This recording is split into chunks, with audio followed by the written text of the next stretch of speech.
You're listening to a 3CR podcast recorded in the 3CR Community Radio studio in Melbourne, Australia. If you like what you hear, please consider donating or subscribing so we can keep bringing you more independent community content. For more information, go to 3cr.org.au. Slavery is back.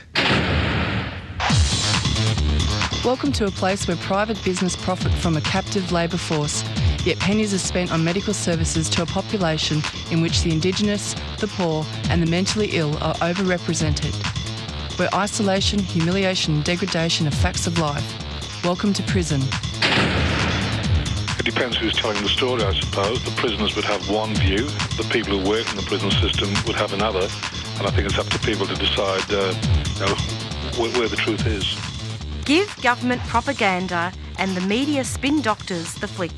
And check out Doin Time for news, views and tunes on prison issues from Guantanamo Bay to Christmas Island to prisons and detention centres everywhere. Every Monday at 4 p.m. on your community radio 3CR. We are still fired up and we're still talking about revolution. Hello and welcome to the Doin Time show. This is 3CR Community Radio, 855 AM on the dial, streaming live on www.3cr.org.au. And a warning that this episode of Doin Time contains audio images of Aboriginal and Torres Strait Islander people who have died and graphic discussion of youth suicide and deaths in custody. Last night was the official launch of the Disrupt Land Forces 2024 with an event at Camp Sovereignty called Lest We Forget the Frontier Wars. And there were lots of speeches and ceremonies, and it was quite a wet night, but everything went according to plan.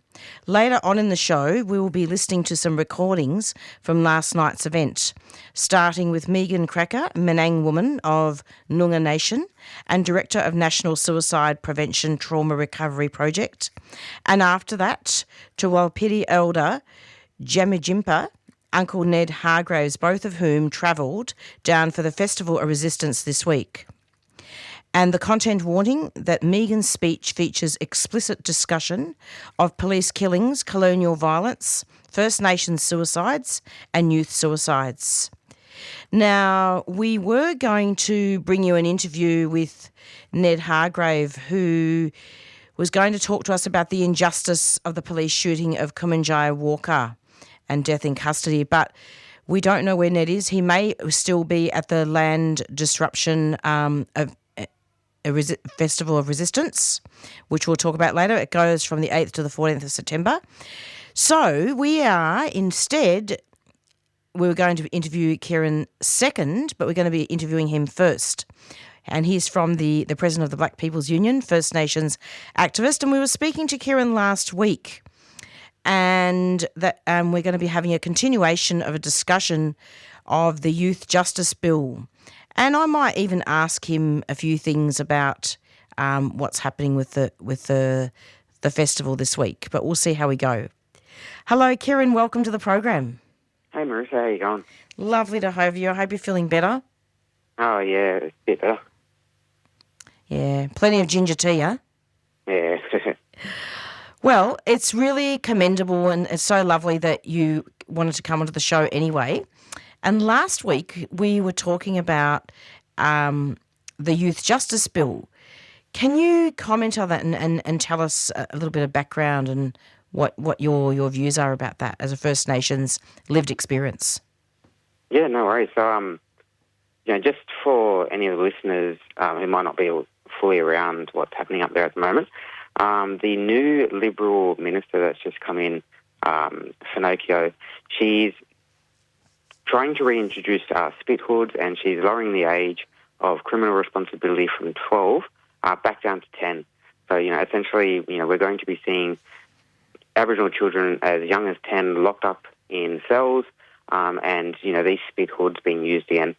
An absolutely horrendous, disgusting measure, these spithoods, especially using them on the youth.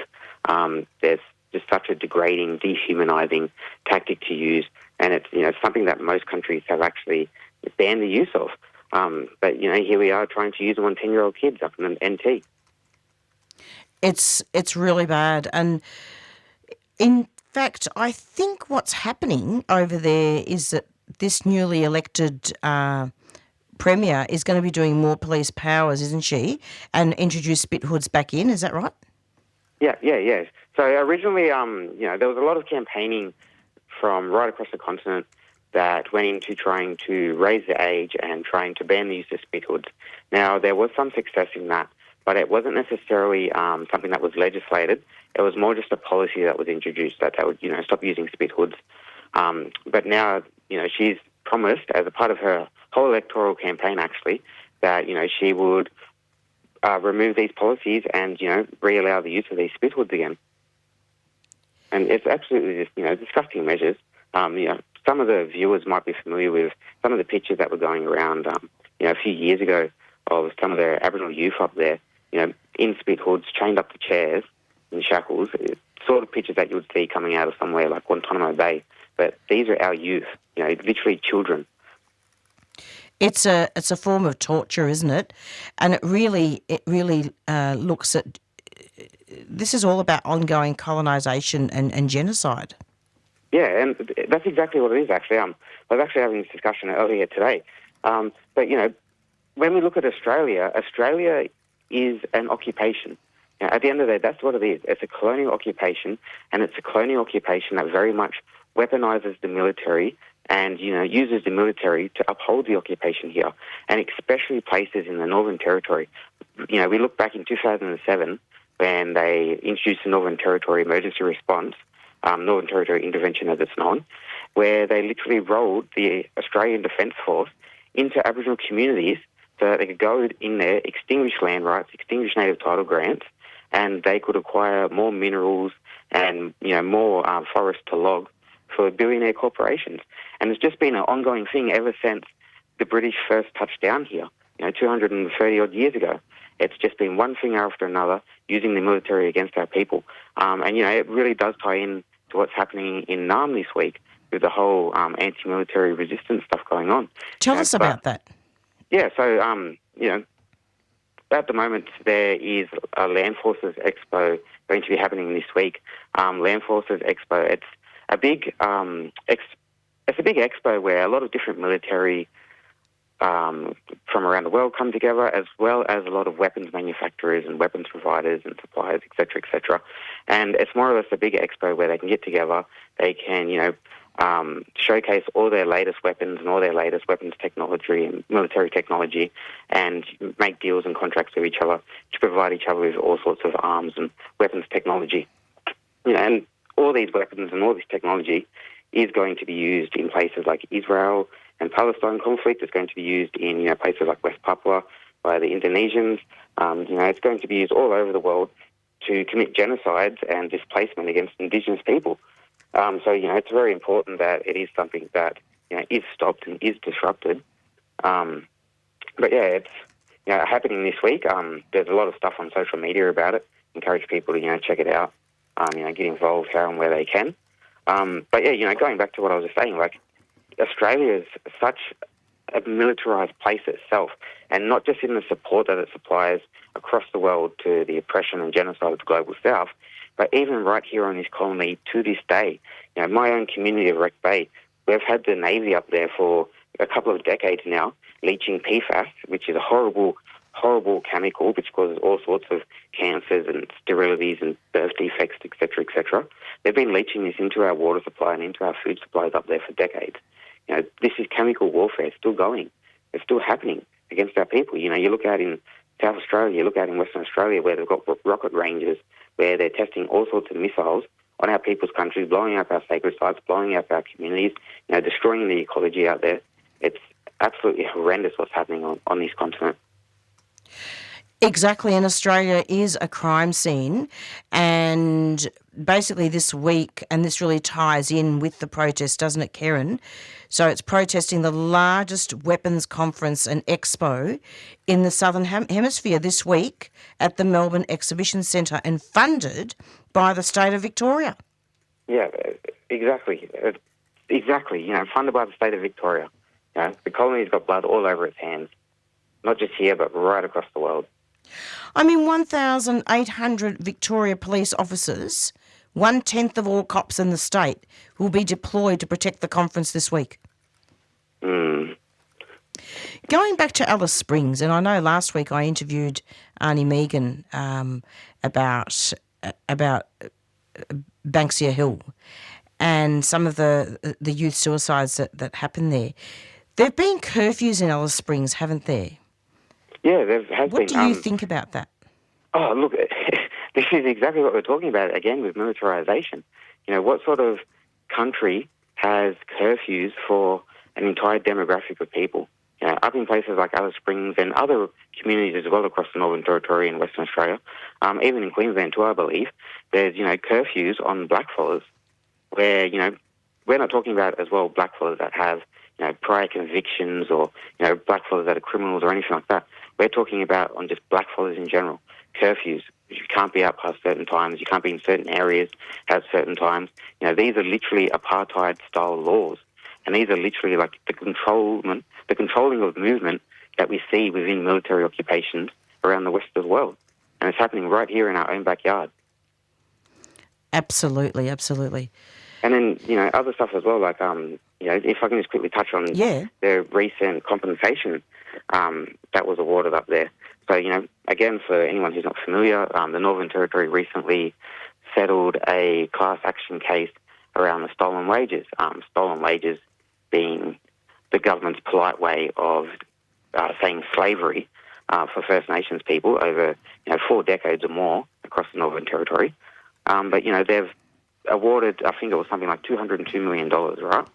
But I was crunching the numbers last night, and once you remove the $22 million in fees, there's $180 million that has been awarded for 38 years of slavery for the entire Aboriginal population up there. Now, when you actually break that down and, you actually look at who's eligible and who can claim and, who was a part of those stolen wages, essentially these people are going to get something like $900 for a year's worth of work.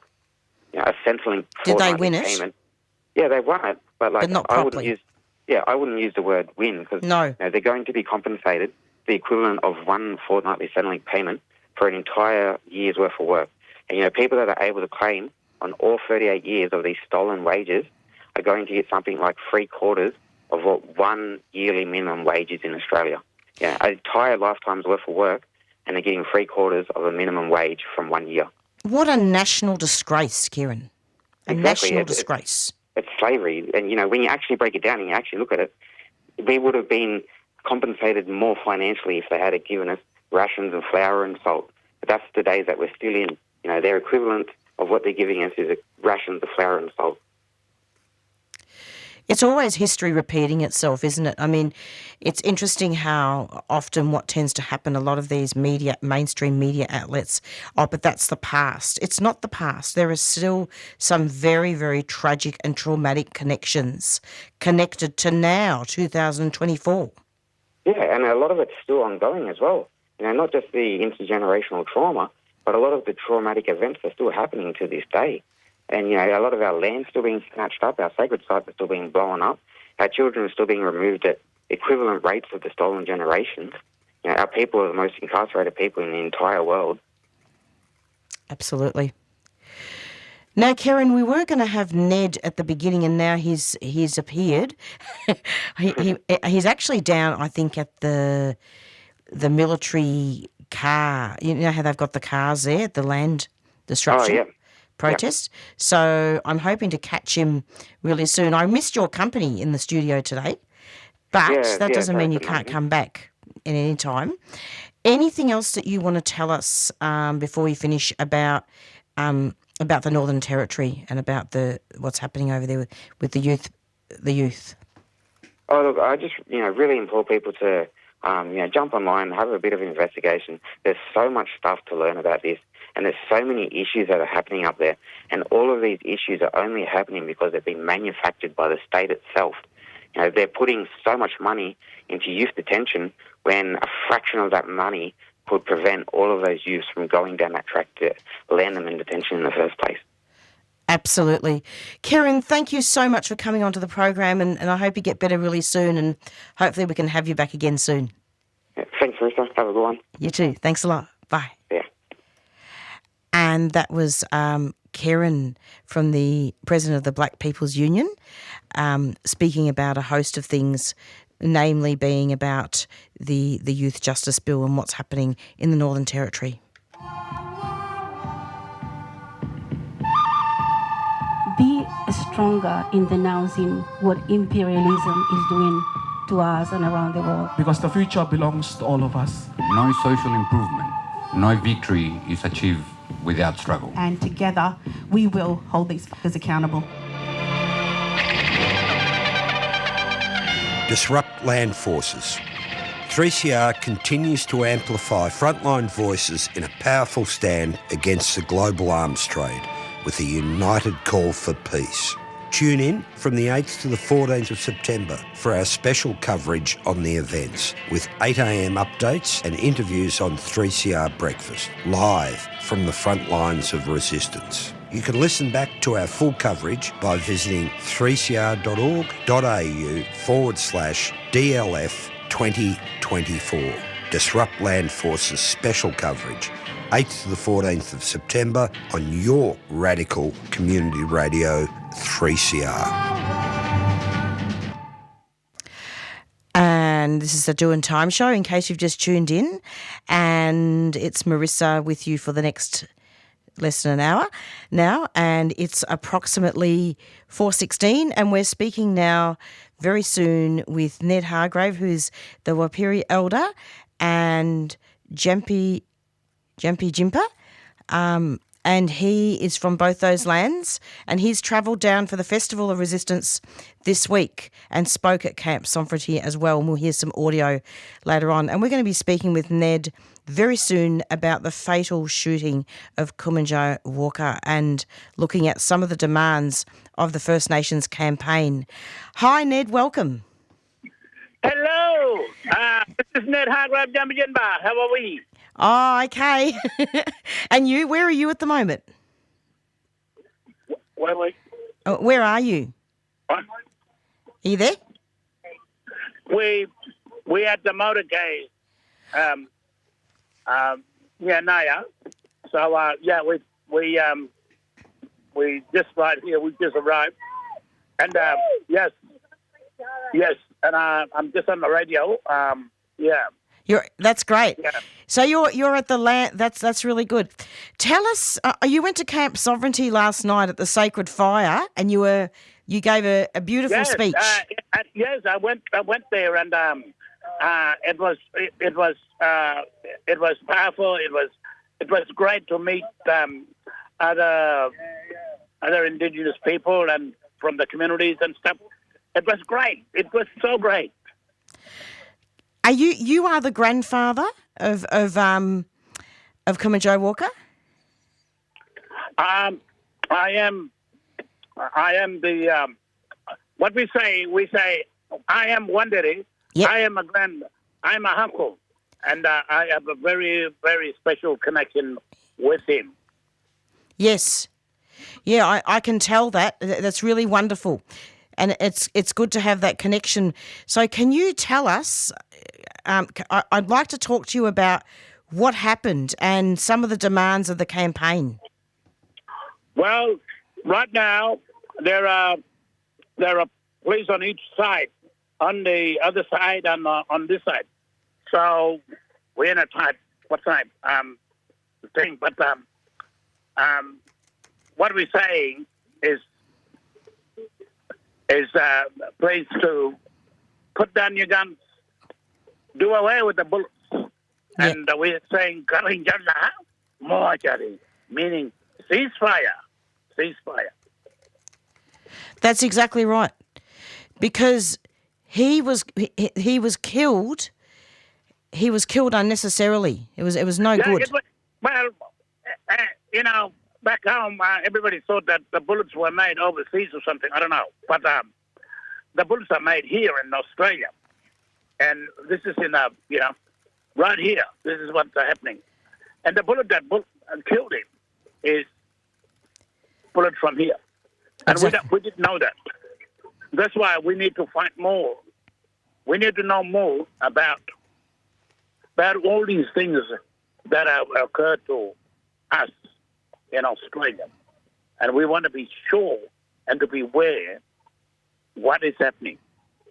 And we don't want bullets. We don't want rifles. We don't want anybody being shot. No more. No more. Karinjala, Mawajari. Black Lives Matter.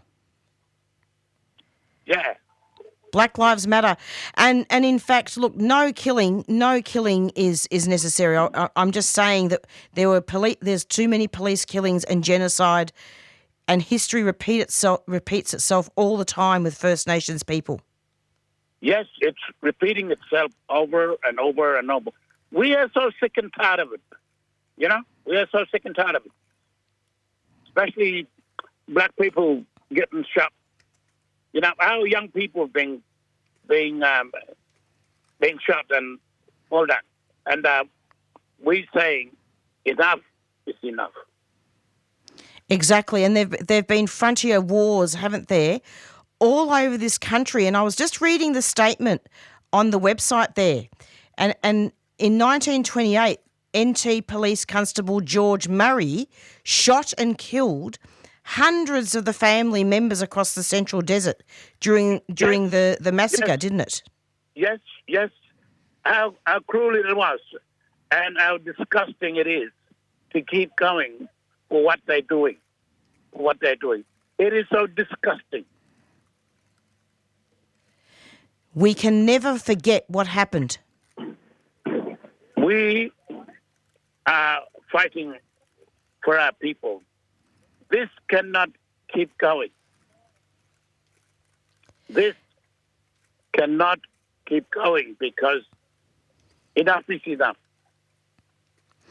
And funds should instead be redirected to community-controlled alternatives like night patrols and community mediation. And there should be no guns.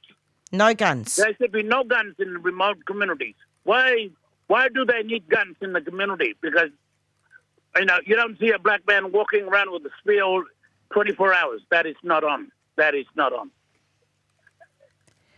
Australia is a crime scene. Yes, Australia is a crime scene. Yes, yes. It is a crime scene because they like doing things like this. They want to put us down. They want to stop us from anything, you know, and not have their way. You know, we don't want their ways to go and go take it somewhere else, do it somewhere else. Or, you know, or have the bullets. Exactly. Bullets made in their backyard, or go back, you know, go to the minister or someone, you know, the Prime Minister. Yeah. It's really important that Aboriginal people take control of helping the young people, and if the police had allowed it... Yes, that's what we want to do. That's what we want to do. We want to protect our children, our young people, our community, so that we have an environment of peace and people, young people, to enjoy everything that they are required to do. No? Exactly. And then we go up to 2019, 1788 all over again, with Kumanjai Walker being killed like this. Yes, they just never stop. It should stop. Should stop.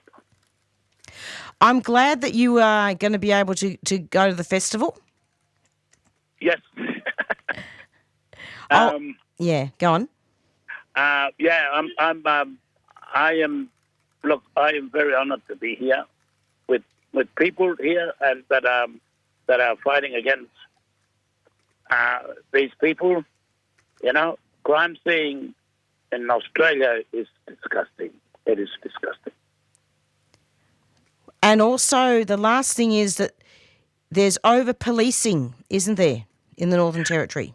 Yes, it's always the police that are of doing their duty, and sometimes it's don't need it.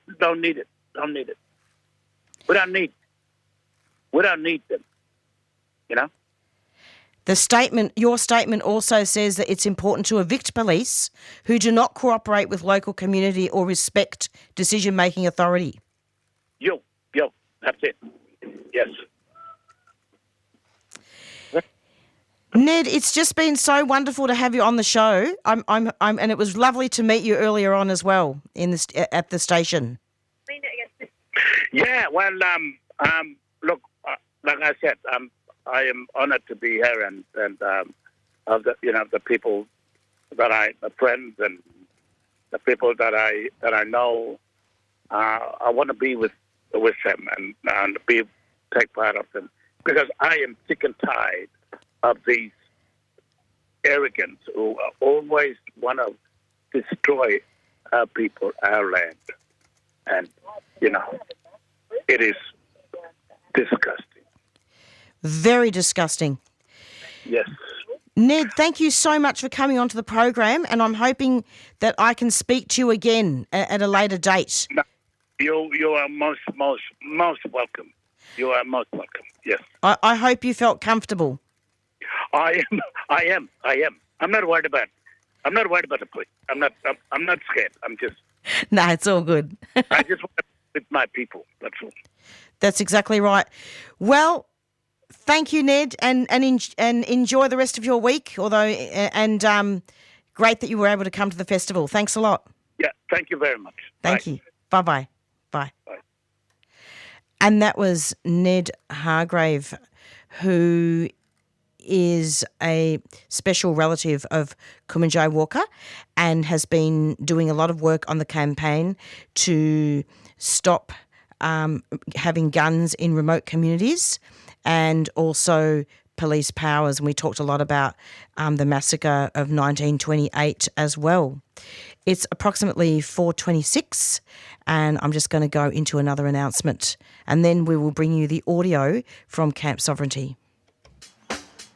The biggest weapons fair in the Southern Hemisphere is coming to Naarm. Land Forces will run at the Melbourne Convention Centre. All arms dealers will be there. So will we. From the 8th to the 14th of September, we are mobilising to disrupt Land Forces. This is where the generals, weapons CEOs, diplomats and defence ministers come together to do the deals that end in genocide. We plan to shut that shit down. Albert, Lockheed, Hanwha, Boeing, Thales, Naya, the biggest weapon makers in the world will be there to grab their piece of the genocide pie. Join the collaboration to disrupt Land Forces. We support all cultures, genders, ages, ability and protest styles. Connect with us. disruptlandforces.org. Join the mobilisation from the 8th to the 14th of September to stop arming Israel and put a stop to this genocide shop. Disrupt Land Forces is a 3CR supporter. And you're back with the Doin Time show. Next up, we'll be listening to some recordings from last night's event, starting with Megan Krakouer, Menang woman of Noongar Nation and Director of National Suicide Prevention Trauma Recovery Project. And after that, to Walpili Elder, Jimpa, Uncle Ned Hargraves, both of whom travelled down for the Festival of Resistance this week. And Megan's speech features explicit discussion of police killings, colonial violence, First Nation suicides and youth suicides. And also a special thank you to Michaela and also Karina for helping me for helping me to prepare for the show. There's a lady over here that's come all the way from the west. Her name is Megan. And we'd love her to come and bless the microphone for us with stories from the West. Here we go.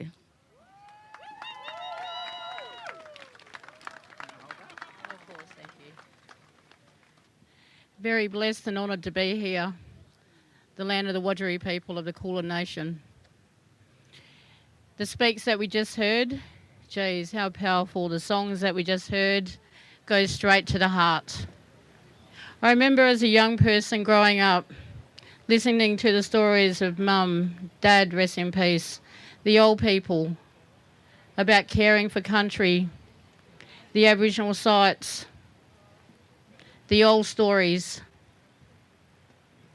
And I think where we are today, in terms of the poverty that a lot of our people live in, the entrenched poverty, where 40% of our people fall below the poverty line right across the country.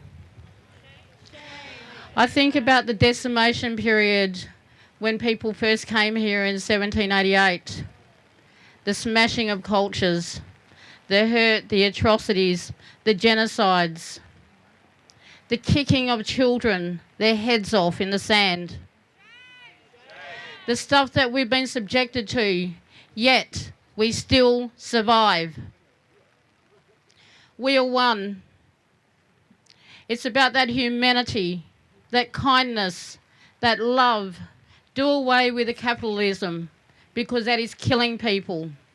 There is a classist narrative, not only that exists here in Australia, but indeed right across the world.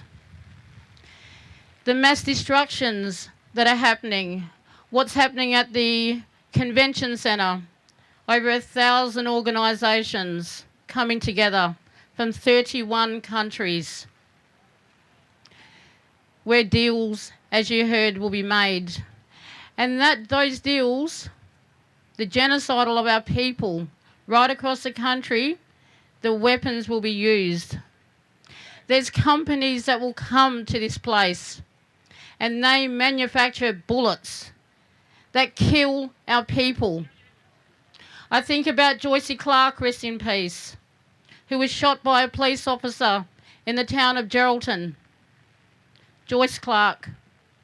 She leaves behind one child, the only little child she had.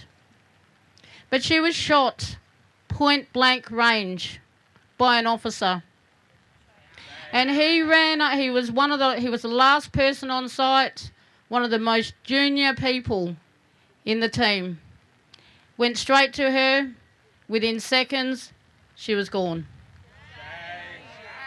And this is what these people who are coming to this convention centre will be about as well. The bullets that are killing our people. I was sat through the murder trial with Auntie Ann Jones. I sat through the coronial inquest 6 weeks ago with Auntie Ann Jones, and the tears and the hurt and the trauma still is with her today.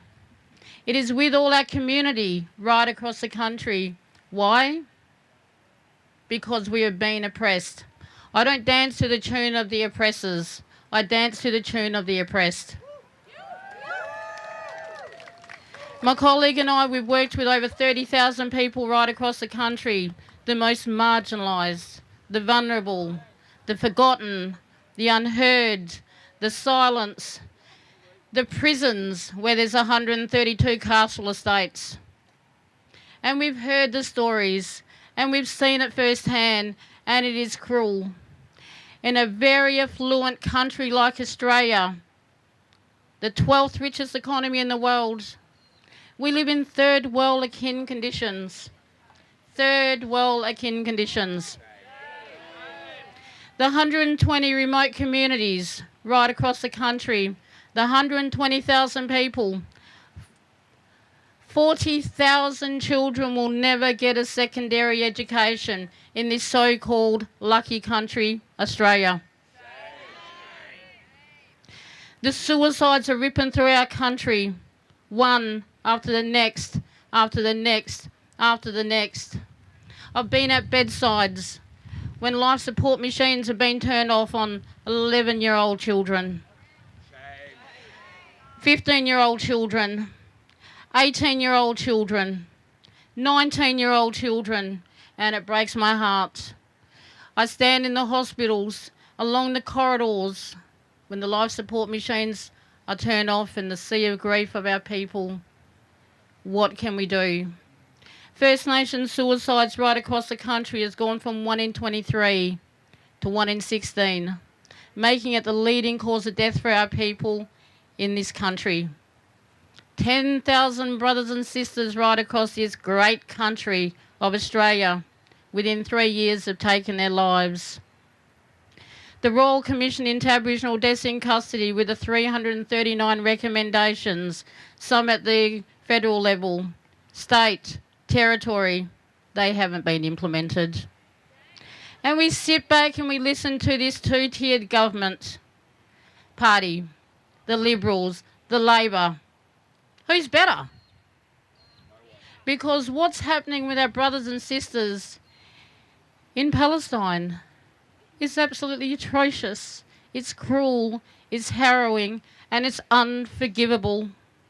Little babies crying for their lives, little children crying for their lives, the mums and the dads trying to protect their little children, only for their lives to be taken. In fact, 42,000 people. That's not what we're about. Where is the love and the kindness and the humanity? Where is the strength of this government in Australia to say, no, that is not right, that is genocide? We cannot stand idly by and accept this as a country. We don't see it. They don't support. And that is wrong in every single sense. I've said to many politicians, oi, you might think you got that job forever, but let me tell you something.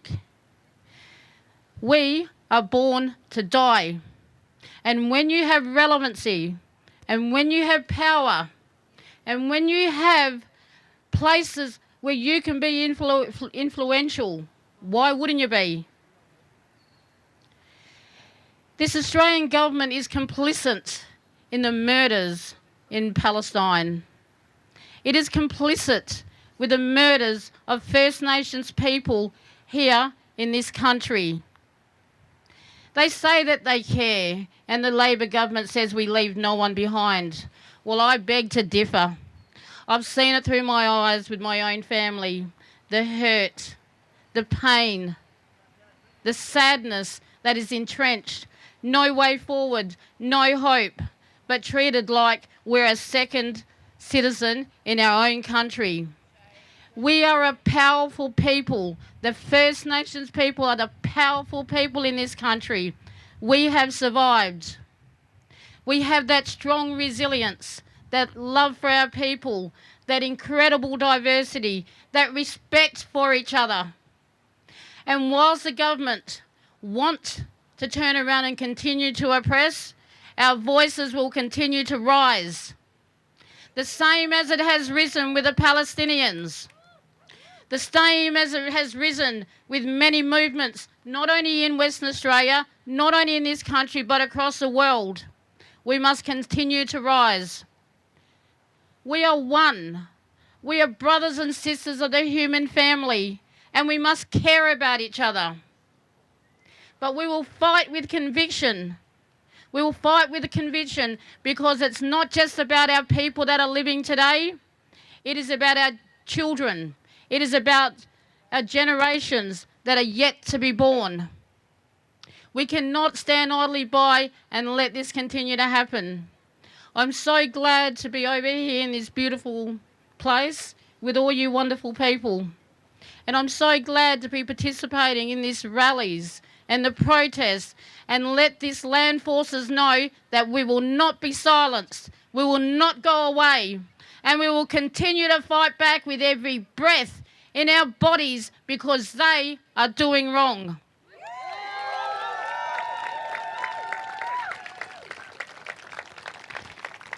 Love and respect to you all as one. Solidarity. Good evening. Thank you very much once again to come back and share something with your people, your lovely people, our brothers and sisters. Thank you so much to having me here today to talk about this law enforcement thing. So all the time, again and again, we repeat ourselves again and again and again. We are sick of it. I'm sorry I'm shouting, but it makes me so angry when we hear what's happening to our people, to our children, and what's not given it's not enough. Not enough. But,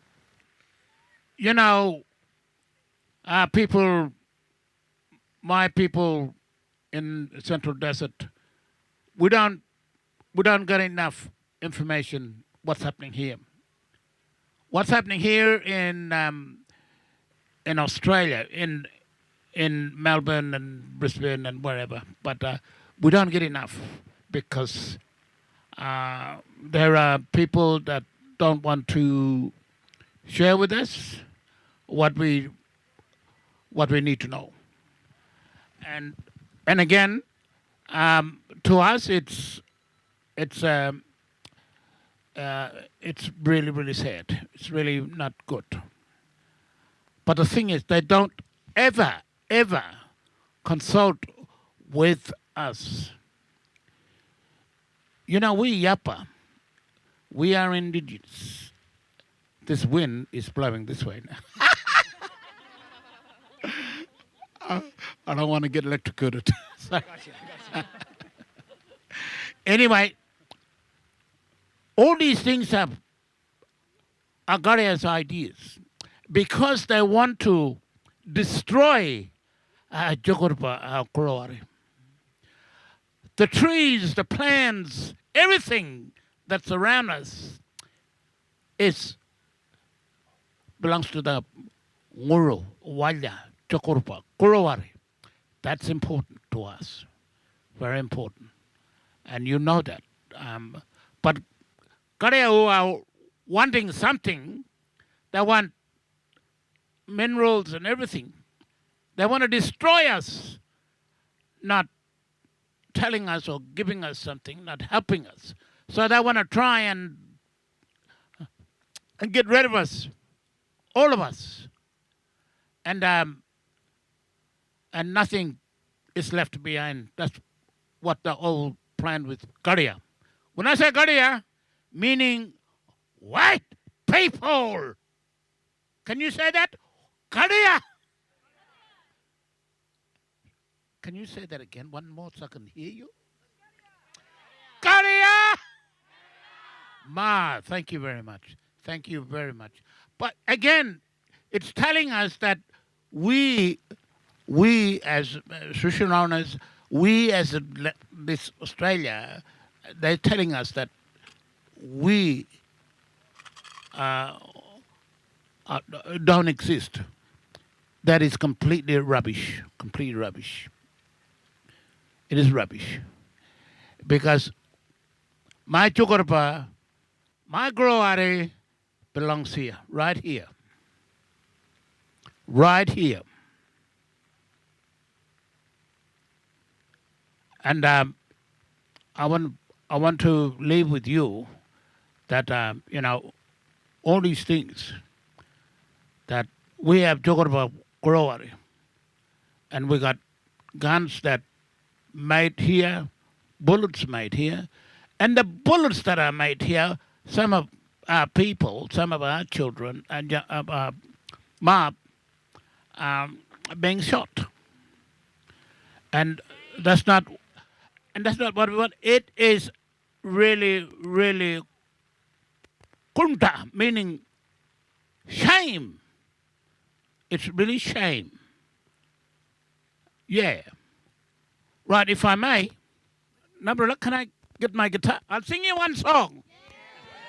All right? Hello, people. All right. I'm going to sing it first, and then later on I might get you guys to sing with me.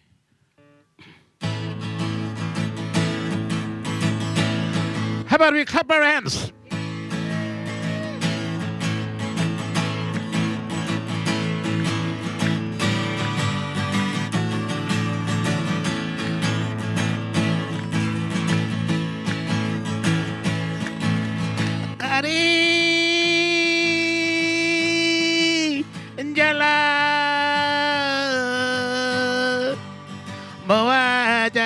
Me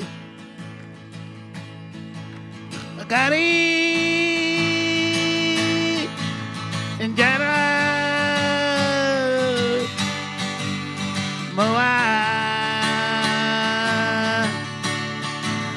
Jeremy Jones, full of our children. You said the broken law.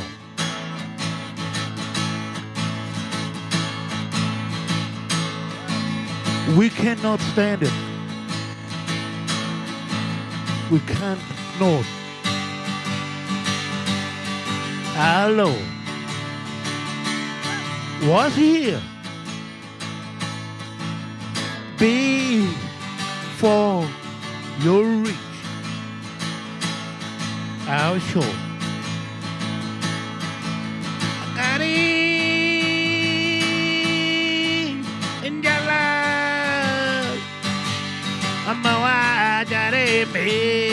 Let's sing it together.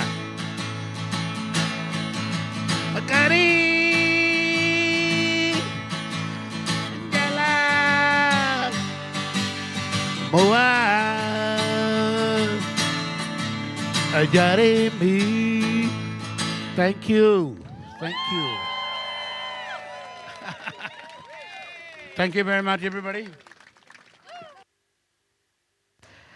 And that was a song and speech by Jammy Jimper, Uncle Ned Hargraves, and before that by Megan Krakouer, speaking last night at the official launch event called Lest We Forget, the Frontier Wars for Disrupt Land Forces 2024 Festival of Resistance, held at Camp Sovereignty, protesting the largest weapons conference and expo in the Southern Hemisphere this week at the Melbourne Exhibition Centre and funded by the State of Victoria.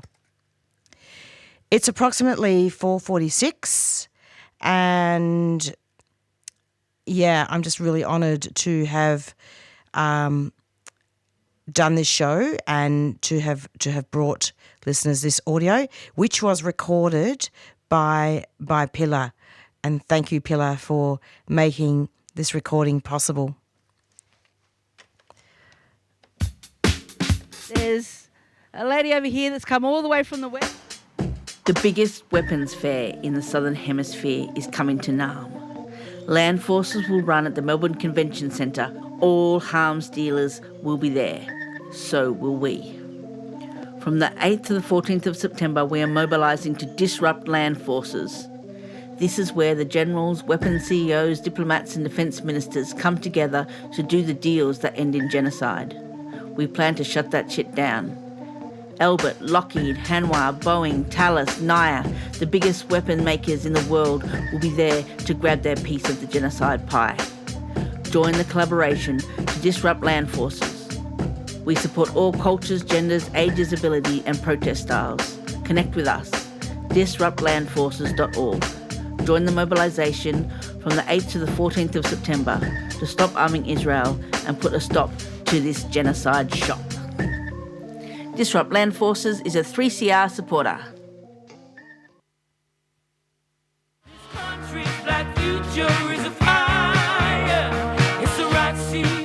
Listen back to Beyond the Bars 2024 prison broadcasts on the 3CR website, 3cr.org.au/Beyond the Bars 2024. Our all-black presenter team take you inside 6 Victorian prisons: Dame Phyllis Frost, Barwon, Fulham, Loddon, Margate and Port Phillip, to hear stories, songs, opinions and poems from Aboriginal inmates on NAIDOC Week 2024. Connecting the participants with culture and community, and to keep the fire burning. Black, loud and proud. Go to 3cr.org.au/Beyond the Bars for all the details. If you're a friend to me, I call you my brother. This country's black future is a fire. Lately I've been trying to help myself out, switching my brain on and off again, get some time away from me. I want to shed my skin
And you're back with the Doin Time show, 3CR Community Radio. And it's approximately 4:52. And thank you to Karen for coming onto the show. And it was also really great to air the audio from Camp Sovereignty. And if you want to know more about the campaign in the NT, in the Northern Territory, that Ned Hargraves is leading with other First Nations elders, check that out, because there's quite a few demands there about having no guns in remote communities and Black Lives Matter. But before I go, I just wanted to alert listeners to a few things that police are doing during the conference there. Rock up there. I've played quite a few announcements in regards to the Expo and the Land Disrupt protests that are happening this week, the 8th to the 14th of September. So basically 1,800 Victoria police officers, as I said earlier, 1/10 of all cops in the state will be deployed to protect the conference this week. They have announced that within a certain radius around the conference, police will have special powers to stop and search a person or vehicle without a warrant, direct a person to leave the area if wearing a face covering. Aren't we supposed to be still wearing masks because of the COVID? And more. The case for the face covering part is notable since it cites reasons for going so as to either conceal their identity or protect them from the effects of a crowd control substance.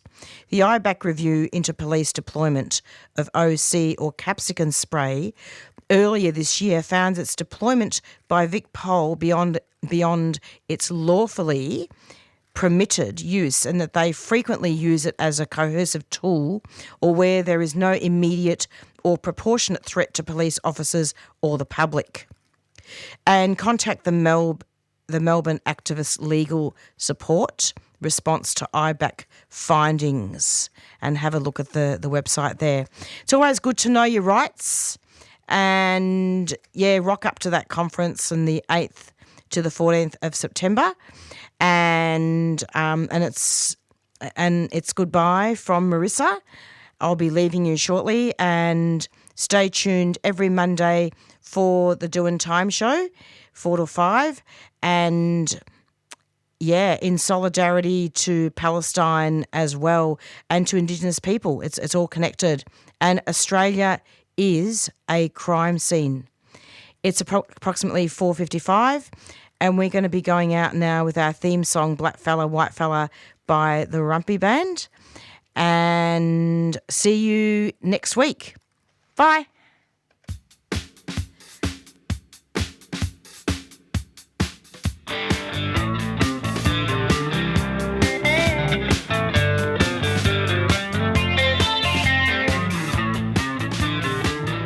You've been listening to a 3CR podcast. If you found it valuable, please consider donating or subscribing to support independent community radio. To find out more, go to 3cr.org.au.